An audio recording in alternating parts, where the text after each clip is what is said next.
Good morning. I thought I would check in with you this morning with my cup of tea. Here I am sitting out in the garden and looking out over, wow, so many. I'm going to turn the camera around, but I bet you can't see them from here. I'm going to turn it around to the sky. And they've all disappeared when I just did that, and you probably can't see them anyway. But there are so many dragonflies out here this morning. It's just absolutely crazy. So many dragonflies, wow. And it is beautiful, it is sunny, and there's a slight breeze.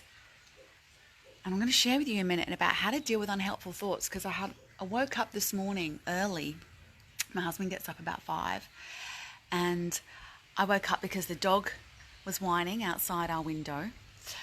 And so I got up to let her in, and then I just was awake and just had these thoughts. But you know that place, have you ever been in that place where you're kind of half awake and half asleep?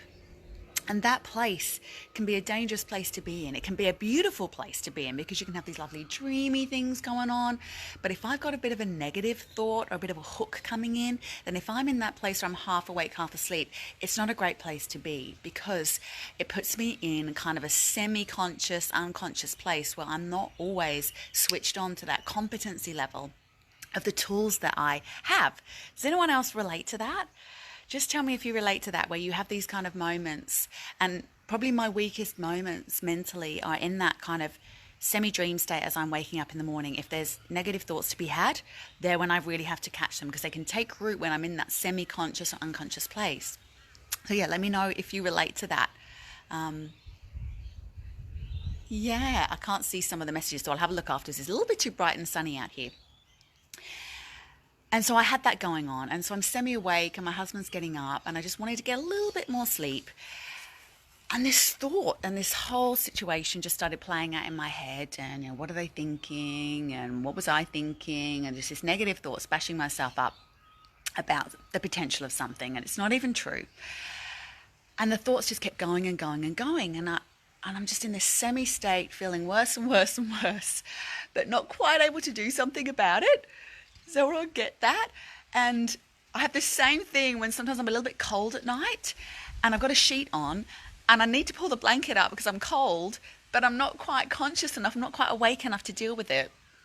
And so I lie there all half cold, half asleep, and I haven't pulled it up and I wake up all cold and tense. So it's the same thing. So anyway, I got awake enough. I'm like, oh my gosh, what am I doing? I'm letting this mental thought run absolutely ragged. Stop, Rebecca. Stop right now. What do you need to do? You got to do your mantra. You can't just think yourself happy. Sometimes you can't feel yourself happy. You can't always process that thought in the moment. It's an irrational thought. You've maybe done the process work. Sometimes it is just the power of mantra or mantra to start with. And for me, mantra is the most powerful thing to do when A, you don't have time for something else, B, you're half asleep, or C, you just want to get in without thinking about something too hard, or doing something too hard.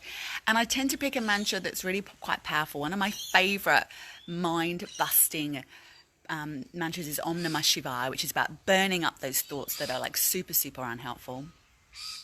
And one of the other ones is the Gayatri mantra. So I started off with Om Namah Shivaya and just blasted that out.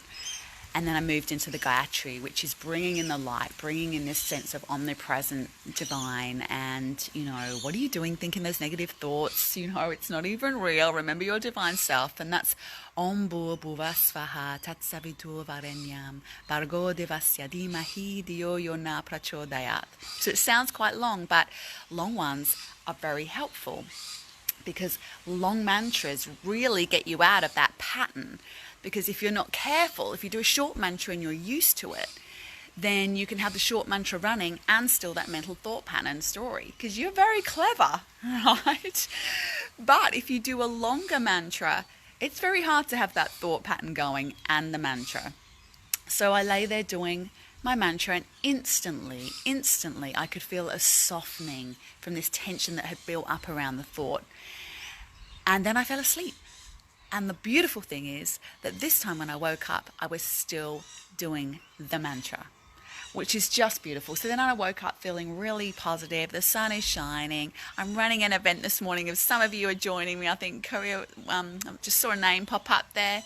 I know Donna Marie's joining me and Koya's joining me this morning for an event. And it's just so beautiful. It's just changed everything. And the thought, like I say, it wasn't even really a real thought. It's a situation that, sometimes your mind projects into or goes over, and you haven't had a chance to talk to someone about something that feels like a bit of a... And so I wanted to share that with you because, we're not all perfect. I have yucky thoughts too. And sometimes that unconsciousness, the competency doesn't step in. And sometimes it does. And so it's really useful. And so if you have that, I encourage you to do mantra first thing in the morning. It is fantastic. And sometimes when it's worth learning a complicated mantra, whether you're doing that Om Cream Kali mantra with us every day in the afternoon, that's a great one to do as well. But the Gayatri mantra is just fantastic for getting rid of those negative thoughts and putting you in a really higher place of pure potential. And that's what we need. So I'm going to go now because I'm going to have some breakfast and get ready. The beautiful thing about this staying at home is that I'm doing all my events online, and whereas normally I would be at the event by now setting stuff up, I probably would have got up at 6, driven an hour at least probably to a venue, got the chairs out, got all my gear, had so much stuff.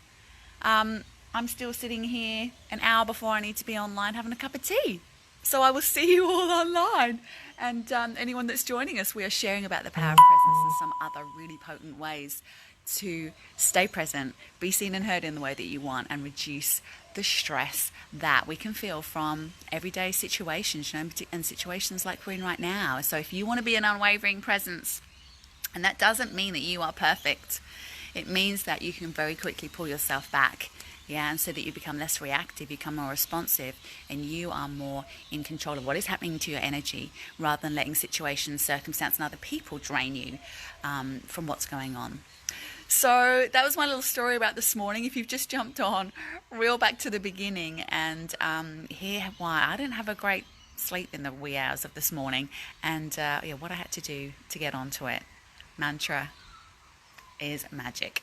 All right, my lovelies, have a great day, and I'll check in maybe later. I'm going to be spending a bit of time online with this event later this morning, so I'm excited about that. Our first one going online, so it's going to be a bit exciting, and we probably will have a few little challenges, but nothing we can't overcome, just like everything.